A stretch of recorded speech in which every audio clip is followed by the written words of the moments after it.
This, it can be a All pain in right. the ass. I know. All right. Here we go. Got it. It's on record. All right. What's up, everyone?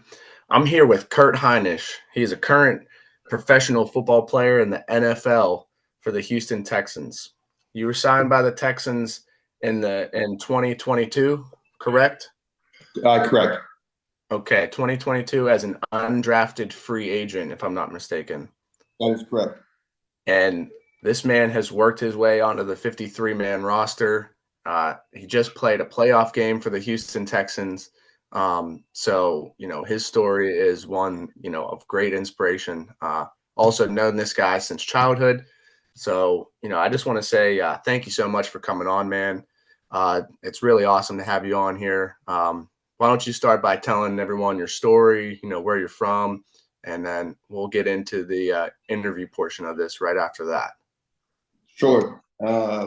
Obviously, Kurt Hinish, Pittsburgh native, grew up with Chris in the South Hills. Used to play youth football together. Believe it or not, he used to do me in on a daily. He was a little bit more mature than I was back then, so he used to do me in. Um, Went to Central Catholic for high school in the city down in Oakland, and then I went to the University of Notre Dame. Played there for 5 years.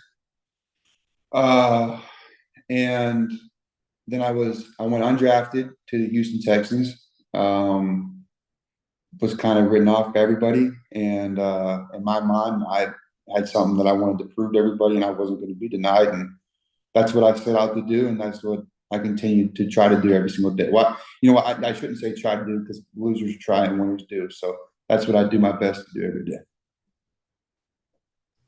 I like that, man. Losers try and winners do. I think, just something as small as that, that mindset change is huge. Uh, yeah. So tell me about your journey. From being undrafted.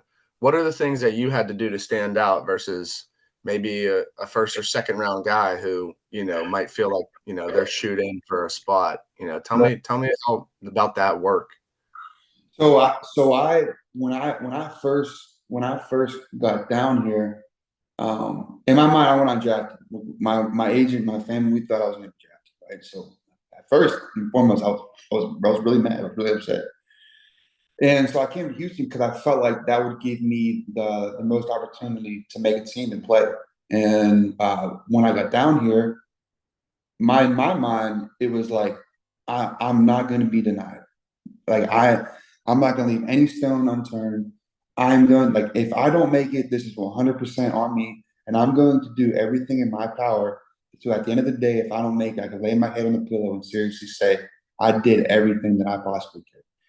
And like the crazy enough about it is, I was actually not a lot of people know this, but I was actually training on the night of the draft. I was just doing speed work, and I pulled my hamstring a week before having to go down to Houston. And I rehabbed it like with a guy locally in Pittsburgh, and he got me right. And I went down there with a pulled hamstring and just did everything, and just like and like it hurt, but in my mind, it was just like if I tell them I came down here with a pulled hamstring, I'm going to be cut and probably never see the field or never do anything. So in my mind, it was like OTAs, is kind of a jog through, like, slower tempo kind of deal and against offense versus defense. But in my mind, it was like do make or break, do or die. So I was trying to like I was not going to be the I was trying to like I was trying to mess everybody up. I didn't care if we had pads on or not. I was trying to do everybody in, like trying to throw dudes on the ground, like do all this different kind of stuff. And just because in my mind, I wanted everyone on that field and in that building to know exactly who I was whenever they walked around the hallway and whenever they saw me. I want them to be a familiar face. And, they might say like they might on the field like yell at you, for whatever, coming throwing someone on the ground, throwing an offensive lineman on the ground, like they might yell at you on the field, but when they go upstairs, they're like, "You see that crazy motherfucker? What you just did?" You know what I'm saying? Like, and I'm not saying that's what to do to your teammates because that's not what you should do to your teammates. But that was the mindset I had. Is just I was not going to be denied. I do not care what happens. I'm going to do this. There was no option for me. there was no. I put all my eggs in one basket, and a lot of the dudes that I went to college with, and a lot of the people that I knew growing up, they all were like, "What if football doesn't work out?" Like, so that they would go and they would do networking and they would do backup plans and this and that and yada yada yada. And for me, I always felt like if I had a fail safe and something to fall back on, then you had a reason to fail. Then that would give you insurance. So if you failed, you'd be like, oh, if I fail, I'll just go do this. If I fail, I'll just go work for my dad. If I fail, I'll go do this. I'll go do that. I didn't want any of that. If I failed, I wanted me to embrace all of that. So that was I didn't want to fail. That was so that's kind of what I did, and that was my mindset going in there and going down there is I'm going down there to in my mind I was at the gym. I was in Mount Lebanon. I was at I forget the name of the gym I was over in Mount Lebanon. Where I was working out and someone was like, you're going down there. And I remember turning and looking at this dude saying, I don't know what made me say it, but I was mad lifting because I've undrafted what and the guy said, when are you going down to Houston? I said, I'm going down and taking another grown man's job on this day in 2 weeks. And that's what I wanted to do. So You spoke it into existence with that. I think that's awesome, man. And kind of what it makes me think about is kind of that like that dog that has its back up against the wall, and it's like it's right. either gonna cower or it's gonna get aggressive and get mad and get pissed off, and that's what kind of reminds me of. It's because you chose to take the fight, to the fact that you were undrafted, to the fact that there's other people who might not might not give you that respect, and you're gonna make them respect you, and in turn you're gonna make their coaches respect you too. I think that shows a lot about just being relentless, and being um, undenied, and you're gonna leave no doubt that whenever you're on the field and whenever coaches and other teammates see you, they're gonna respect you no matter where you came from, no matter what hand you were dealt. You're gonna go create your own path, and I think that's huge for a lot of athletes because, like you said, people fall back on that the insurance policy, right? Of, well, if this doesn't work out, then I'll just go do this. Well, and then they have one foot over the fence and then one foot over the other side of the fence versus just, hey, going full force to it and, leaving it all on the table and let the cards fall where they may. And you did that, and you're successful, man. And I think that inspires a lot of people. It definitely inspires me hearing you talk about that. I know we've spoken, sporadically, through the years and stuff, but it's cool to be able to like sit down with you and hear your journey, and hear your mindset about that. That inspires me, that fires me up. So, kind of going to the questions here, what are, in your opinion, what do you think are some important steps for younger athletes, from youth to high school to collegiate, even professional, to take in order to reach that level? So I think that so I think that end goals are extremely important, and I think that you obviously want to achieve that end goal. But I think the system and process that you put and you work at to achieve that end goal is more important than that end goal itself, right? Because once you have that system and you reach that end goal, you know that you have the recipe for what you want to do, right? So you know what works, right? And so now you just keep doing that and keep applying that pressure, and that's what ultimately will help you get to where you want to be. And I think that when I look back, when I was younger, I wish someone would have educated me more on is nutrition and recovery and that aspect. Um, I was always trying to just put as many calories into my body as possible because I was trying to gain weight and but I think when you look at calories, I think not necessarily as much as when you're younger, but when you start to get into more collegiate, when you get to kind of where you want to be, you kind of hone in on your skill. And I think that the quality of nutrition that you eat is extremely important. And I think that, and that's all, not always practical because not everybody can afford the quality of the food because it's obviously expensive. But I think that also in a sense of nutrition that to eat after you work out, it's unbelievable to me the amount of people that don't eat after they work out or don't put something into their body because your body's just going to eat itself and it just you're not going to get any gains. Like you're going to destroy your body and then you're not going to get any gains. So for me, um, the importance of nutrition. Uh, crazy enough. Freshman year of high school, I was 190 pounds. From freshman to sophomore year, I wanted to play defensive end in high school. I went from 190 to 240. I'd eat close to 10,000, 12,000 calories a day, and it was just shoving food and just working out twice a day because it was something that I wanted to achieve. I wanted to go play college football. I wanted to go. That's what I wanted to do. I wanted to go play college football. So in order for me to do that, I knew that I had to get to 240. I remember going on rivals.com and looking up the average weight for defensive ends coming out of high school for whatever that year. 240. Cool. That's what I want to be. So what I do, got down with my dad. Dad, I want to achieve this and that, yada, yada, yada. So put together a meal plan, worked out twice a day, worked out at Central, would go down to do some agility with some other stuff and work out there at 210 speed and agility with Dwayne Brown. I used to go work with him when I was in high school. And so I would work out twice a day, eating that much food. I went from 190 to 240. At the end of sophomore year comes around, I found out that I'm a little bit too short to play defensive end in college at a big time school. I'm only 6'1". So what I do? So let's play defense tackle in college. I want to go to college, play football. I want to play defense tackle. Cool. What are you going to do? When looked it up, a lot of them were in the 280s, 290 range. I went from 240 to 285 from sophomore to junior year. I put on 45 pounds, and it was just from eating. It was just a lot of kids talking about like, oh, I don't gain weight. Like I just can't gain weight. Well, you're not eating enough. It's simple. If you put in more than you're burning, mathematically, you'll gain weight. I don't care who you are. I don't care if you have the highest metabolism in the world. If you put in more than you're burning, you'll gain weight. It's as simple as that. And if you're going to burn more, then that means you got to eat more, right? If you're going to burn more, you got to eat more. And that's the reality of the situation. And if you don't want to do that, then that's fine. You're not going to achieve the goals you want to achieve. And don't sit there at the end of the day and blame everybody else and blame your metabolism because you didn't gain weight. It's all on you at the end of the day. So I see a lot of young athletes talking about, I can't gain weight. I can't hold on weight. I can't do this. I can't do that. Well, you're not eating enough.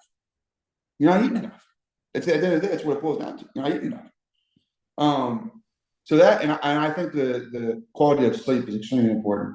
When I was younger, I definitely stayed up late, got up early, and as I've gotten older and into my career, I've noticed that obviously the less I sleep, when I was able to kind of sit back and focus on what helps me do things better and what could I do better, one of the things was sleep. So I think getting on a great sleep schedule and creating good habits for sleep and hygiene and all that helps you tremendously. And I think I've been reading a book called Atomic Habits, and it talks about these habits and what you do and how it changes your life in 1% and just how much better you get from that. And it's a great book. I really recommend reading it to all the young guys watching this. Yeah, what are some like key points in that book, that you've learned and you've started applying to your daily habits and your routine? Well, one of the things he talks about in the book is that I like so much is there's the small fine details in your life every single day, cleaning up the small fine details, how small that is, but how big it is in the long run, right? And I think that's extremely important. And one of the examples he gives is, I don't want to screw this up, but I'm going to give it a whirl anyways. But he talks about a plane flying from LA to New York, right? Has a path from LA to New York. If you shift that plane 2 degrees in the wrong direction, you'll end up in Atlanta. And that's just 2 degrees. Think about how small that is. But over a long period of time, think about how much that adds up, right? So when shifting something, it's not always, and that's another great point from the book. results don't come in immediately. It takes over time. And you can't get upset if you don't have the results that you want in 3 weeks. I didn't gain 45 pounds in 3 weeks. I gained 45 pounds from January to the end of July, right? It's a marathon. It's not a sprint. Don't get upset with the results you're not getting right now, and don't quit because you're not getting the results right now. It's delayed gratification, and that makes it all more the worth it in the end. And when you achieve what you want to achieve in that long run, then you see the longer you go, the faster you'll get the results that you want because that's what you're doing. It's become a habit. Boom, boom, boom. You just keep going, and now you're just chiseling away. And that's something that I picked up from that book. And it's just I knew that, but it kind of makes it more clear in your mind. Like that example with the airplane. It's just I read that and it's such a simple thing, but it blew my mind. And that and there's a there was a the I don't want to screw this up here, but there was a cyclist team in England back in the 80s, the Olympic cyclist team in England back in the 80s. And they didn't win an Olympic medal. Like I don't think ever. I think the closest they came, someone might have came like 10th place or whatever. So what they did was they went out and they hired some guy that came in, and I don't remember his name. If I had my book next to me, I'd say it. And he came in, and the first thing he did before working out, before anything, and completely revolutionizing the cyclist program was he changed the minor details of the whole entire place. One of the craziest things he did, he changed the inside of the team bus, traveling bus, to white. So you would see any filth on the bus to clean it up so that the filth wouldn't fall on your bike and that tiny bit of filth hindering your performance. Just making sure everything in the fine details is great because that's what will lead you to long. Small wins compound to big wins. And if you're not ready for the small movements, you'll never be ready for the big ones. And that's really what it boils down to. It's what he's kind of talking about. And he revolutionized the team. The team within the next couple of years, and I think they ended up winning it like back to back to back the Olympics. It was crazy. But those are some of the things I took away from the book so far. I mean, this isn't a book review club. I don't want to keep going about the book. But Dude, no, books are it's something that we try to harp on guys down in the gym all the time, like kids, reading stupid, and we all at least I was oh, there there, whenever I was no in that doubt. same mindset in high school, you know what I mean? Like, what am I going to need to know this for? And I hear people telling me it, but you don't realize the power of it until you're reading something and then it hits you. You know what I mean? Like, we read this book called Chop Wood, Carry Water. And it's a small, easy read, but it just talks about the daily grind. It's about this guy who wants to be a samurai, like archer. And his goal it's this big goal. He's just a normal guy and he wants to be a samurai archer. And whenever he gets to this village, he's kind of upset to find out that he's not going to be doing the long range distance shooting, the first day. Like what he does is he's supposed to chop trees down and carry Right. wood to the village that's poor, and he's supposed to carry water, for them. And he's confused because he's like, how is this going to make me become a samurai archer? But the lesson is that those small daily things that you do over time will make you successful because you're consistently doing them every single day. He's chopping wood, carrying water, so he's helping Right. people. He's training, and then over a course of however many years, he finally becomes a samurai archer. And it brings back to the point of chop wood, carry water, do the daily things, do the stuff that you need to do every day to achieve that goal that looks like it's miles down the road. Um, so no, dude, I love talking about reading. I love talking about books. I think books are super underrated, especially you know in this time of day where we got our phones and we got tablets and we got all this stuff that's like instant to be able to kind of unplug all that and sit down and read, I think is one of the most powerful things you can do. So I think it just reinforces that coming from you. So that's awesome. I really appreciate that. Um, so, question for you, like what does your daily process look like?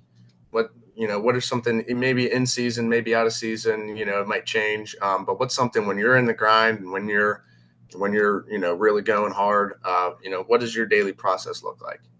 Well, I mean, this time of year, it looks a lot different than it is in the season. This time of year, it's not really as sexy as it would be in the season. I mean, this time of year, I wake up in the morning, whatever, 7:30, go to the facility, eat breakfast, work out, kind of go home, hang out for the rest of the day, kind of screw around, relax, read my book, maybe go to the driving range, just like I got a lot of free time right now, so I kind of try to occupy my mind. Or else I'll get nuts, just get bored sitting here. But like during the season, like this is the time of year to kind of relax and do things. But during the season, it's hectic. I mean, I'll leave my house every morning during the season around. I'll leave around 6 o'clock every morning, and I live probably 30 minutes. I live out in the suburbs, got a nice quiet place out in the suburbs, and I'll drive 30 minutes into the city to our facility, eat breakfast. I'll eat breakfast and then I'll go to meetings for like an hour and a half. You'll have a break or you'll have a lift. Then you'll go back to meetings for another hour and a half. You go out into the practice field, practice for 2 hours or whatever, however many hours it is. Come back in. You get a little bit of time to eat lunch before the next meeting starts. Next meeting starts, and usually finish up every day around 4 o'clock, but that's kind of not when you go home.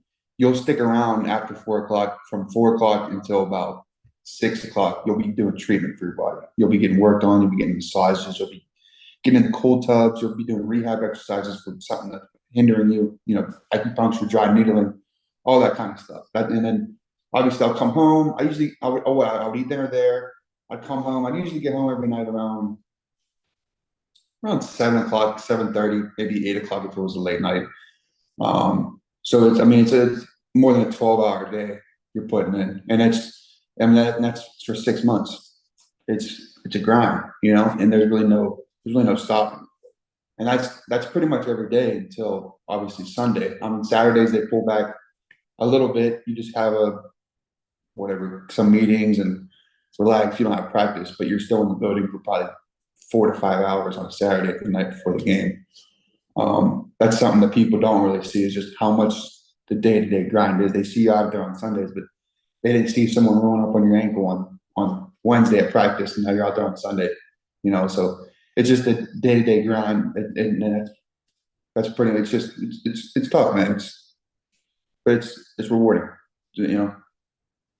Yeah, like you said, I think people see, like you said, the sexy side of it, right? They see the Sundays, but they don't feel the Monday through Right. Fridays, you know what I mean? Like they see the Sundays, and even when talking about like injuries with guys, like people view NFL players like just because they're playing doesn't mean they're not banged Oh, up. Like oh they'll yeah.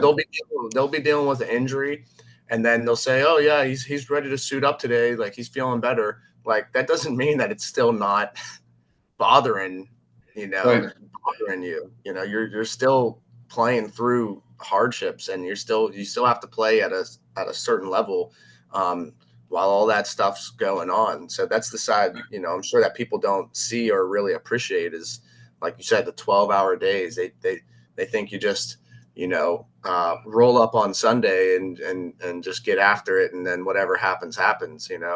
Um, but no, man, I mean, I can appreciate how much time and effort goes into the 2-hour game that you have on Sunday, like how much time you actually take preparing. And I mean, I can't even imagine. That's seriously just inspiring.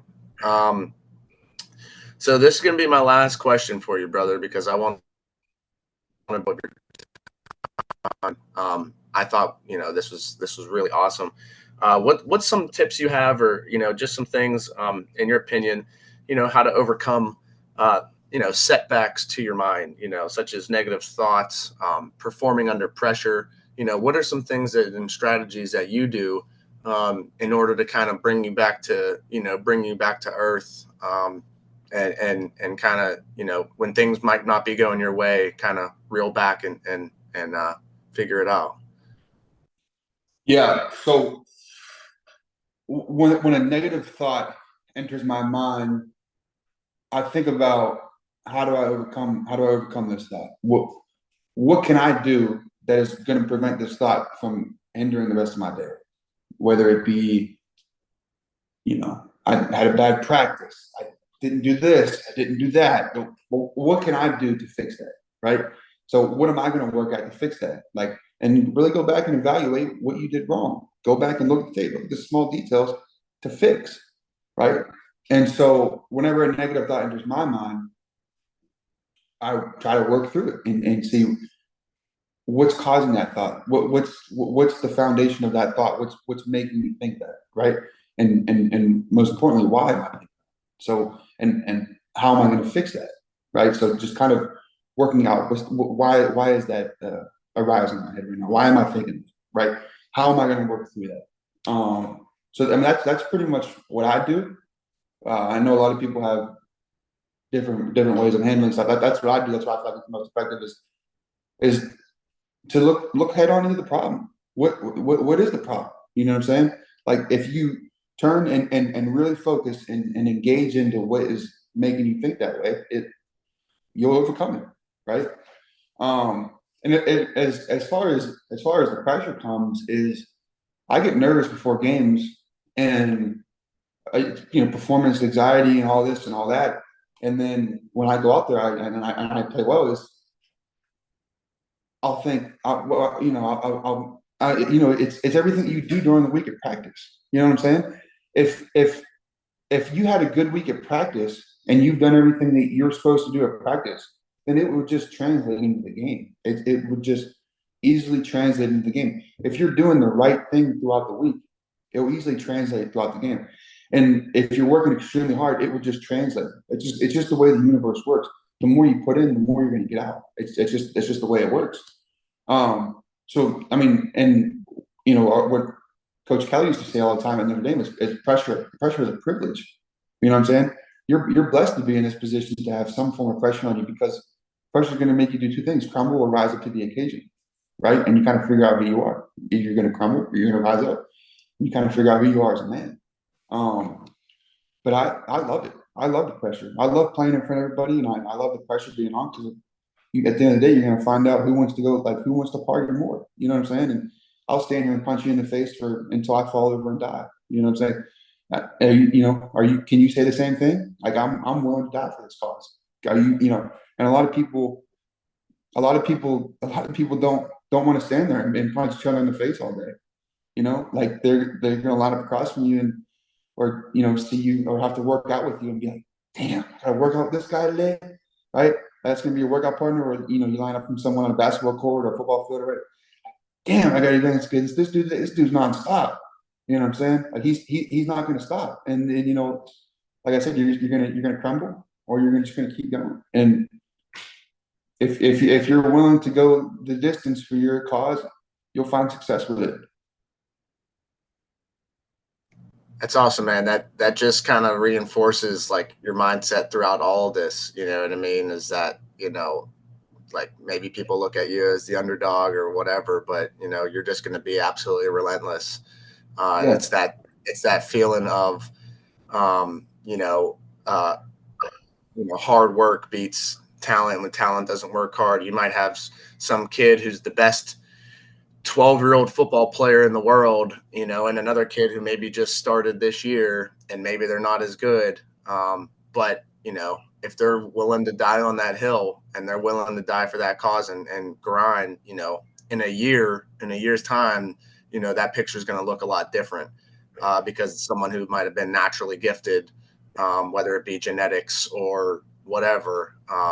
If they're not working as hard as someone, who's really hungry, then the tables will turn, man. I think you said some absolutely inspiring stuff, dude. I know it got me fired up. I'm gonna get that book, Atomic Habits, and read it because Definitely. I love that kind of stuff. But hey, man, I really appreciate your time. No Um, doubt. this was absolutely awesome. I think everyone will really enjoy this interview. The ones who want to watch it and who want to get better. So, man, I thank you so much for your time. I'm gonna stop this recording, and then we'll just you know chit chat for like a minute or so. Um, and we'll get you out. Do you have any last words for those kids out there? No, I pretty much hit everything that you wanted me to hit. Okay. But All when right. kind of take this information in, and whenever someone's talking to you, you can learn something from everybody. I don't care if it's the right thing or the wrong thing. You can learn something from literally every single person on this earth. And when someone's talking and you're trying to learn something, write it down. You know what I'm saying? Don't just sit there and pay. Like when see we get someone that comes into the meeting room or literally any meeting I ever go to, I take a notebook and a pen with me because you can learn something from anybody, right? And so whenever someone's speaking in front of me or anything, I have a notebook and I write it down just so I remember it. You know what I'm saying? So that's it. Awesome, brother. I appreciate you. I'm gonna stop this recording. Let's see, stop.